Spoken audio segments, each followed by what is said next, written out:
Purunayaka. Sawetara padha kranti praptane Sang Prabu Bisma Hyang Nggih. Panjenengan padha tenan nggih.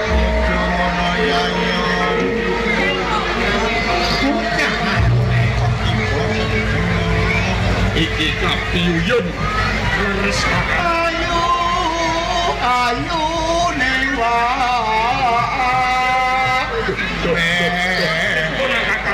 iki bayani ing batin nandang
Prabu Bisma kenani mboten wonten Hyang Ayu Kencana Wuwu.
Salebetipun pendhati aku hafal pisan boten wonten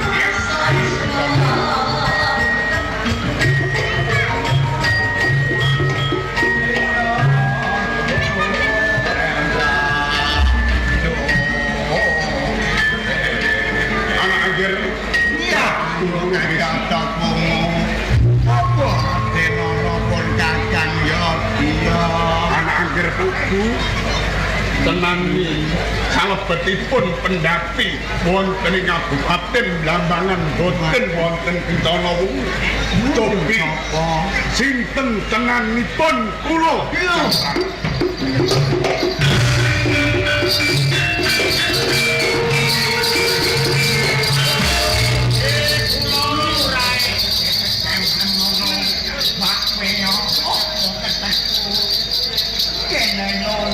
Sampun kula emutaken lurae sampun watus kesono. Anangger Prabu Bisma Omot tinggi. kula pitados bilih panjenengan kapiyun dhateng Hyang Ayu Kencana Wuwu. Mboten kanggo maten Awit menapa menawi ngemuti rikala geger wonten Majapahit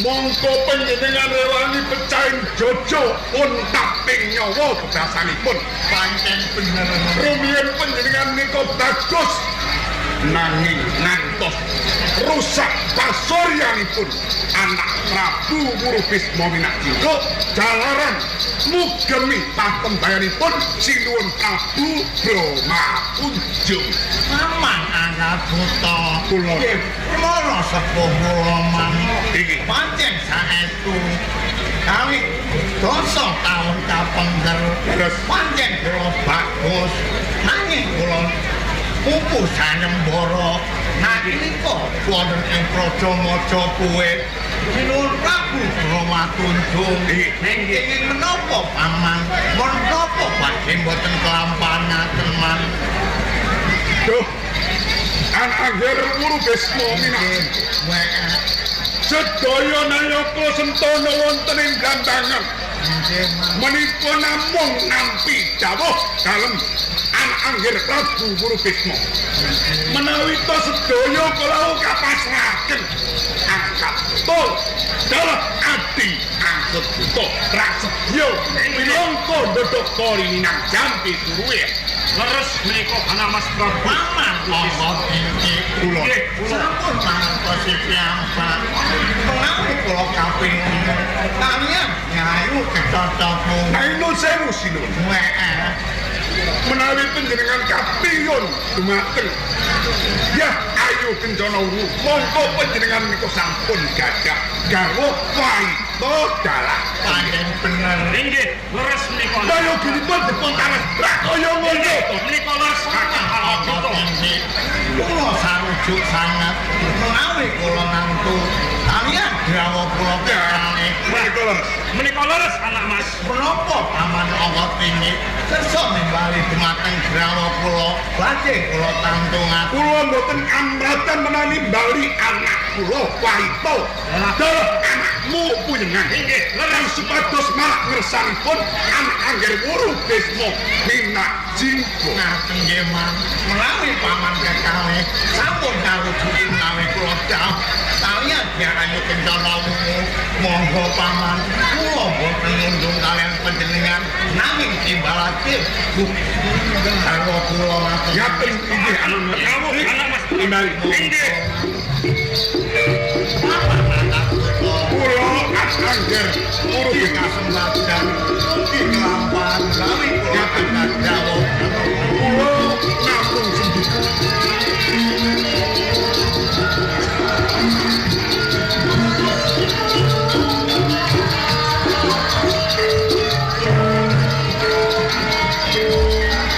menika sampun prapta ngersanipun anak Angger Wurubisma Minakjingga anak kula waito puyengan putranipun Adi Anggur Monggo patuhi. sangat nggih paman kekane menawi putra nangkalem sampun kersa marak wonten ngersane cuman badhe kula tantu-lantu monggo Anak Mas Prabu. wanto salah puyengan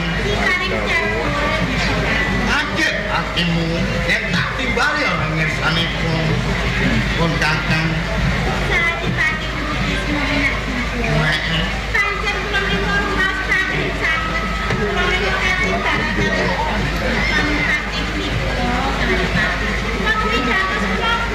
wis sampun kewajibanmu ana ing pepungkuran ngono wae to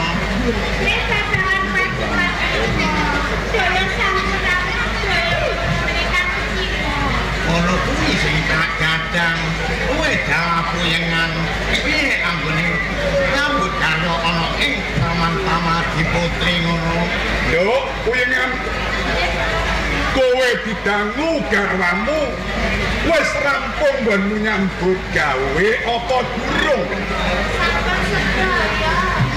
oh iya kuwi sing ayu dhewe sedaya mundi dawuh dalem anak mangke dangu kula kali badhe kula tantu mangke sarujuk menapa mboten nggih man monggo nak mas waito arah puyengan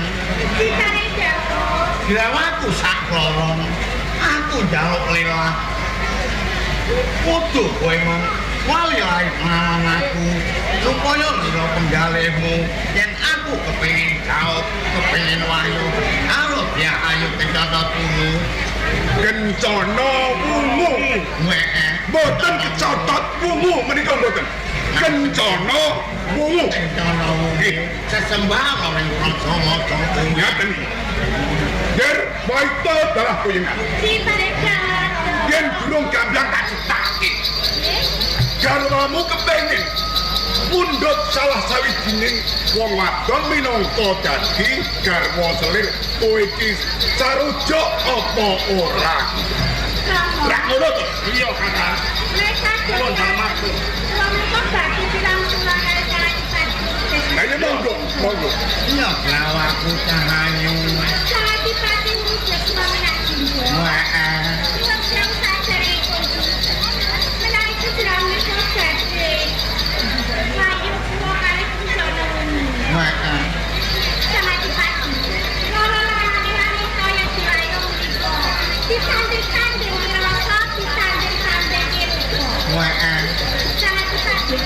Saya pulau jadi pejabat itu. Saya kencana. Pulau buat pulau saya. Kowe ora gelem lah kowe piye gendut? Bapak, yang pulau baju diwayang kalian kencana. Pulau dia pulang loh. Tuh, aku Nuwun sewu, anak Mas Prabu. pripun? Waito kuyengan menika badhe kawayuh. Dia ayu kencana wungu mboten kersa. Aji kados pundi? menika wonten ing asta kula Ngaten. menawi kamu mboten nyarujuki menawi kula mundhut garwa kali dia ayu kencana wungu menika badhe kula paringi pitono paman Bidono menapa? Menapa? menika badhe kula sewa wonten ing taman para lingga Kasewa wonten taman kula.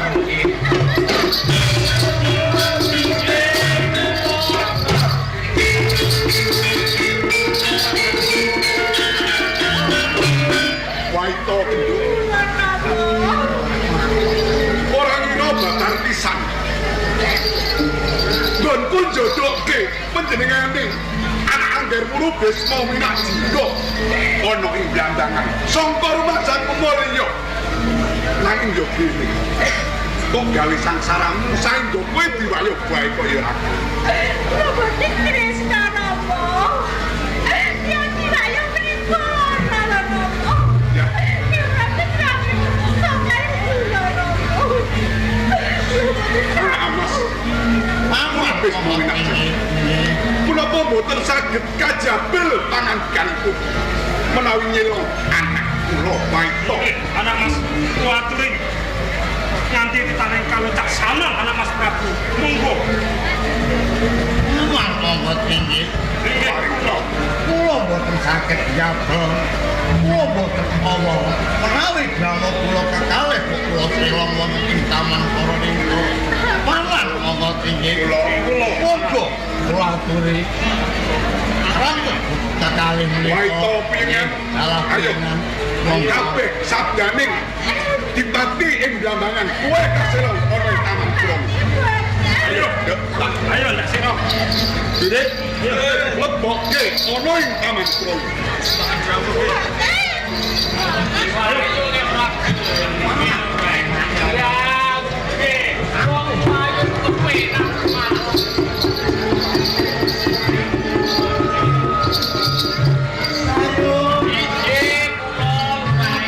nyabrang paling kaki salah biaya Kados pundi sakit paman monggo tinggi kula paring dawuh. menika kula sampun nekat menawi gawa kula kok sewa wonten ing taman para lingga menika sisan damel man Kados panjenengan kekalih kula aturi lamar wae wonten ing praja maca kuwi Inggih. monggo paman kula aturi ngantos kula badhe ngripta nawara monggo menawi kripto nawara.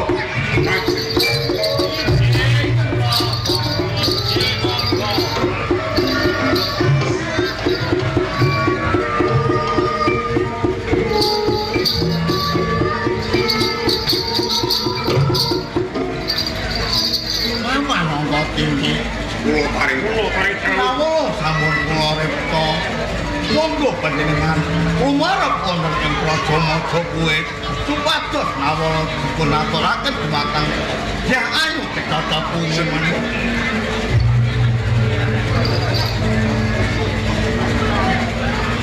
Anak angger murubis Mominaji Aman Narasika. sasampunipun ngawala kula tampi Nggih. lajeng benjang menapa angin kula bidal wonten negari Ojibwa Sakmenika ing panjenengan tidak wonten ing Praja Kami. tambahin pangestu anak Monggo kula pangestoni ngaman. Semanten ugi kula anak Mas Prabu. Kula tambahi pangestu. Inggih monggo pangestau. Nganti kawula sak cekapipun. Nggih. Ayo dene aku. Jauh. Ayo nggih kula. Monggo.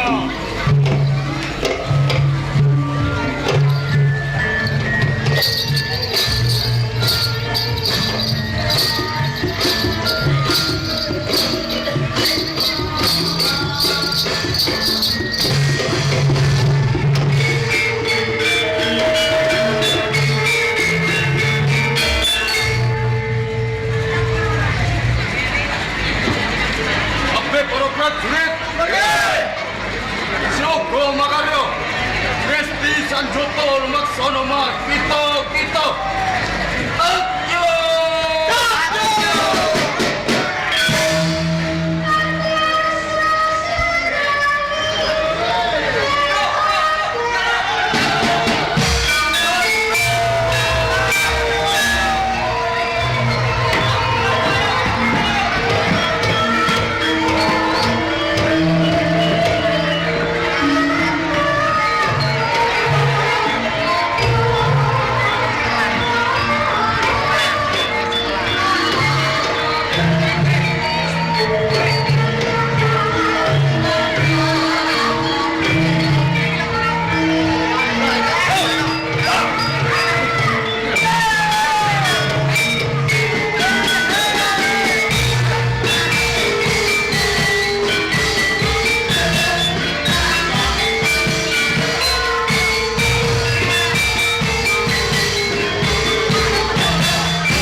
negara para prabuting negara abdi dalem penderek dalem ingkang angebaki ana ing pendopo agung ing kraton Majapahit jumbuh lawan sesantining para punggawa negara kalamun ing ari kalengganipun Majapahit bakal dianakake jumenengan ratu animbang hangemuti sarta hamutusake animbang komplanging negara Majapahit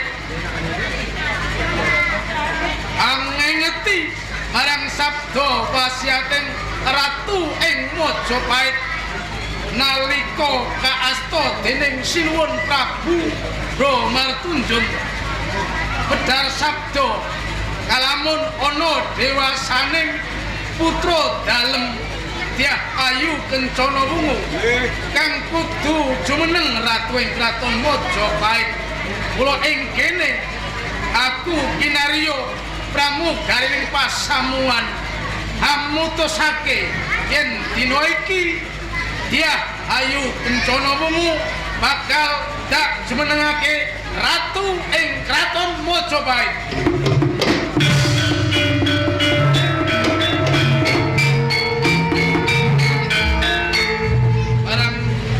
Tunggu angiringi marang menengan ing ari kalenggan.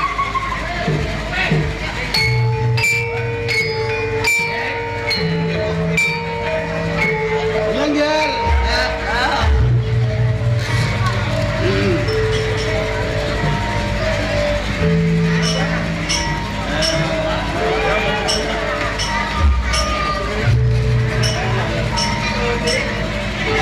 Ayo.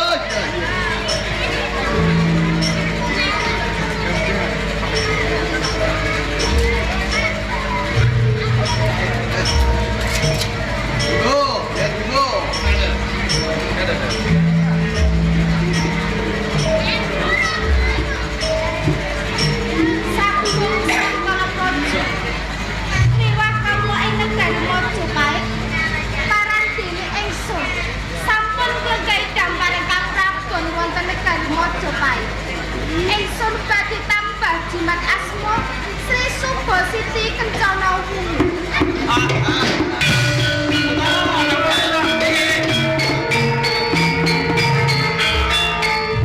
Marang panjenengan Paman Harya Ciputat. Inggih kula Sang Juwita Ratu. Gandeng ageng labuh-labuhipun panjenengan ingkang negari Majapahit. Nggih. Ari kalenggan panjenengan badhe kula angkat minangka pamantih wonten Majapahit ajejuluk Patih Lugendher. Kula Patih.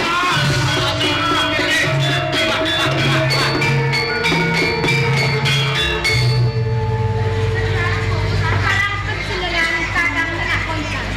Dalem Juwita Ratu. Kula pengen mangertosi kados pundi katentremanipun wonten Majapahit saksampunipun kula jumeneng nata. Kula kepengin nyuwun iguhan partiku panjenengan babagan katentreman wonten Majapahit. Bareng munjuk lepat nyuwun ing samudra pangaksama Juwita Ratu. Inggih dhateng katentremaning negari ing ari kalenggan menika Majapahit ayem tentrem boten kirang ing samubarang katitik para prajurit lan para kawula ingkang sami gesang wonten ing Karang Pradesan minggahipun wonten ing Kutaraja piyambakipun sami ngraosaken sang ingkang mubra-mubru pindha alelabur mati kok menawi awit saking kawicaksanan panjenengan dalem anggenipun ngembat bawating Kanalindra. Dan kesta jabat. Para panjenenganipun Kakang Layang Sita dalam layang Paring dawuh Para maju nggih. Para maju nggih. Para maju nggih. Nggih mah.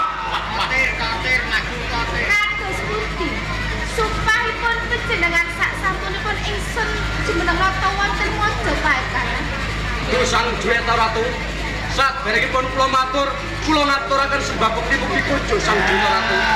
Kita katir. Puja pangestune ingsun tanpa nono. Mangestuaken dawuh Gusti Sang Juwita Ratu. Sumpalan prasatyane kula wonten ing Praja Majapahit. Sisa-sisa gesang kula badhe kula abdiaken wonten ing Praja Majapahit Sang Juwita Ratu. Katir. Lajeng panjenengan Kakang Sabda katimbalan Sang Juwita Ratu. Kebar matur sadèrèng kula matur kula ngaturaken sungkem pangabekti kunjuk Sang Juwita. Pak Tampa Kakang sepunika pangestune ingsun tanpa nono. Sangat anggen kula nampi mugi ndadosaken jejimat Sang Juwita Ratu. Duh Sang Juwita Ratu. Kula minangka dados senopati wonten ing Kraton Mojopahit. Kula tansah ngugemi darmaning Senopati Rumos Hang Darbeni wajib hang rungkepi ulat salira hang Rasawani menawi wonten payo-payo badhe gegebel ing Praja Mojopahit panjenengan ampun susah kuatos kula ingkang dados bentengipun Sang Jaya Sang Juta Ratu. Matur suwun marang panjenenganipun Kakang Layang Sita Kakang Layang. Nggih. Paman Patih. Nggih, kula Sang Juta Ratu. Lajur kantos pundi anakipun para kawula wonten Mojopahit sak sampunipun ingsun jumeneng nata. Oh, Pripun? ayo wong tuwa arep matur. Monggo. Sang Juwita Ratu kencanamu. Perkara katentreman wonten ing Praja Mojopahit. Negara Mojopahit boten enten saka gurune boten napa-napa. Wewaton tesih wonten anak kula Layang Seta. Layang Kumitir. Layang Seta pendane Gatut kacane negara ing Mojopahit. Lesna. Layang Kumitir pendane Antareja Mojopahit. Mila saking menika panjenengan ampun kuwatir. Pokoke negara Mojopahit enten anak kok Seta Kumitir. Kados ingkang Nggih. Cekatus pilih Kakang menawi Menawi dipun keparengaken kula ajeng nyambung kaliyan aturipun Patih anyar-anyaran.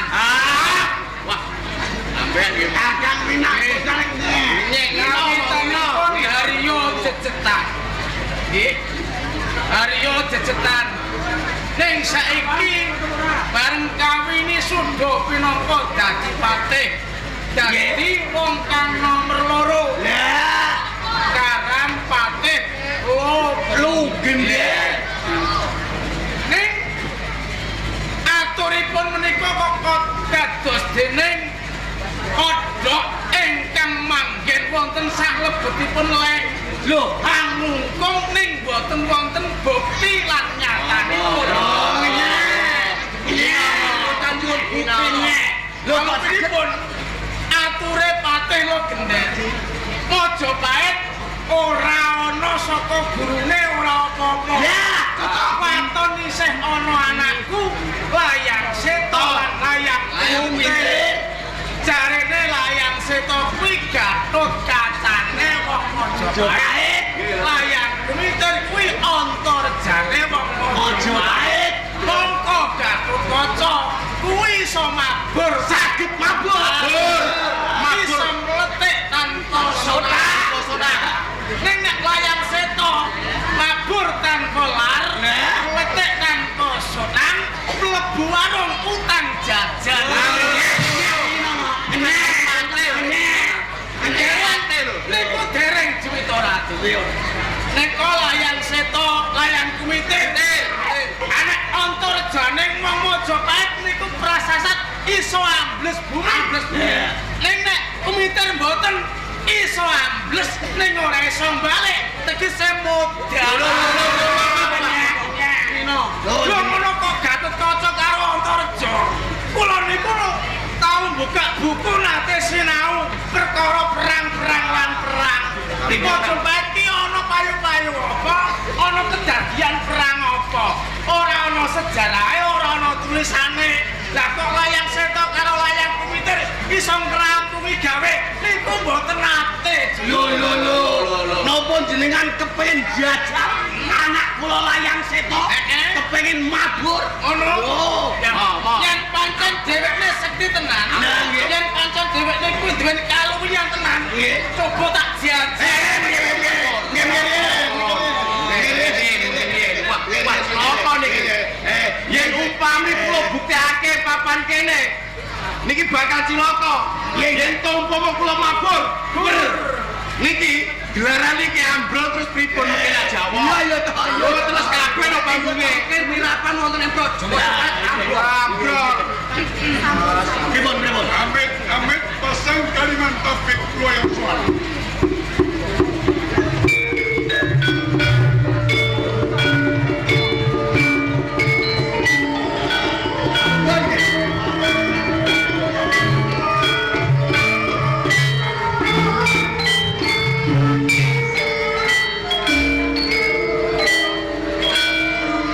Panjenenganipun paman paling Nggih, kula. tapi iki mawon Majapahit rawantah. Nggih, Monggo panjenengan patuh mugi. mangestoaken dawuh. Lho, Tawatir, Nggih nggih Pak. Pripun Pak? akeh meneng ya. Nggih kula tak pareng ngestaken. Lho, Hat. Lho, kowe pangling karo aku apa ora? Inggih, Eh? Lho, sinten? Lho, dhisik kowe aku Haryo Jejetan. Oh, jejetan. Saiki jenengku wis ora Haryo Jejetan. Saiki aku wis diangkat dadi Warangga Dalem. Warangga Dalem ning Mojokae. Jenengku saiki digenti Patih Lugende. Patih lu gende. Karepmu apa enggak? Kowe nganti temeka ning pendopo ing Praja Majapahit. Pangapunten Gusti Patih lu gende. Iya. Tebih saking Kabupaten Yamani. Namung mundi dawuh dalem ngersani Sang Prabu Guru Bisma Minarjingga Iya. ingkang parikedah kula ngaturaken nawala katur atu wonten Kowe diutus karo sesembahmu. Inggih. Ngaturake nawala Inggih. supaya konjuk kersane Juwita Ratu Kencana Wungu. Sabar ya, parapat.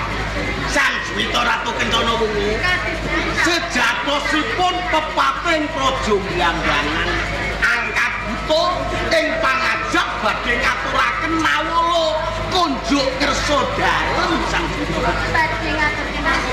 Nggih. Nggih. Ngaten monggo dipunakaken. Kat, ayo diatur.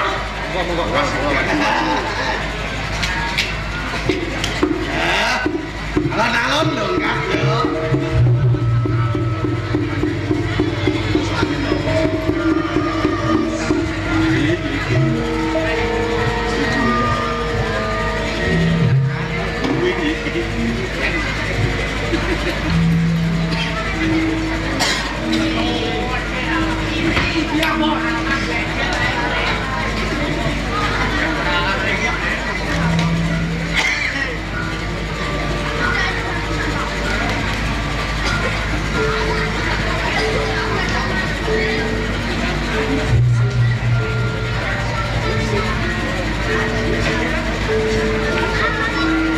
Yo.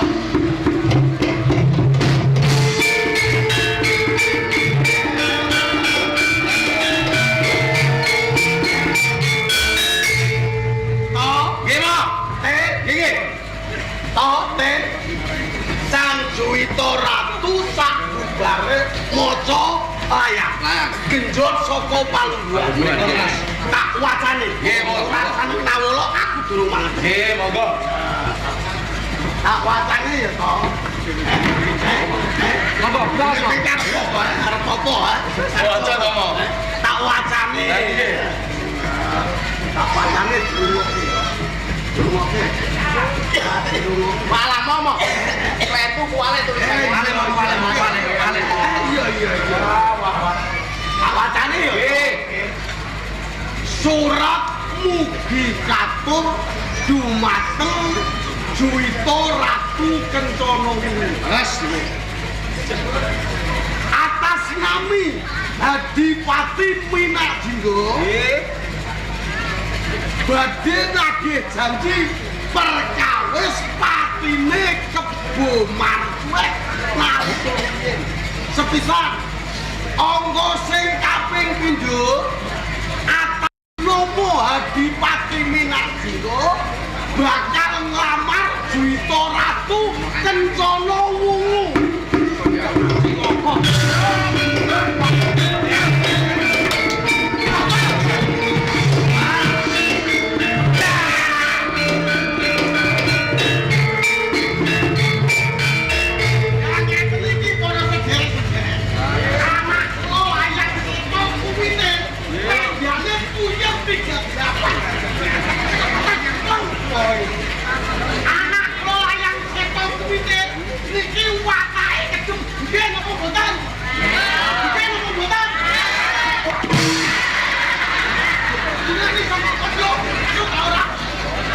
Lho, karepmu piye? Lho, karepmu piye? Lho, anak kula niku dinyek kalih niku. Dinyek kepiye? Jare anak kula niki jare mboten wani napa-napa jare. Sapa sing wani nyek? Sing wani nyek niku anakmu dinyek. Nggih. Nek ora wani apa-apa. Nggih. Ora iso perang. Nggih. Bener wong. Nggih, para sedherek-sedherek. Nggih. Kula mboten iso perang. Nggih.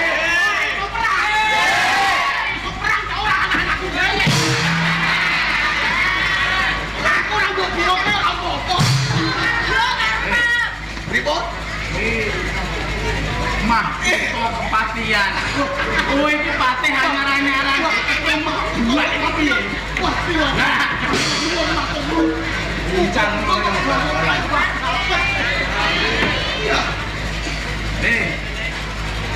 Anakmu jos. Lah jos anak kula. Kaya puyer 38. Nek kakek ngombe modian.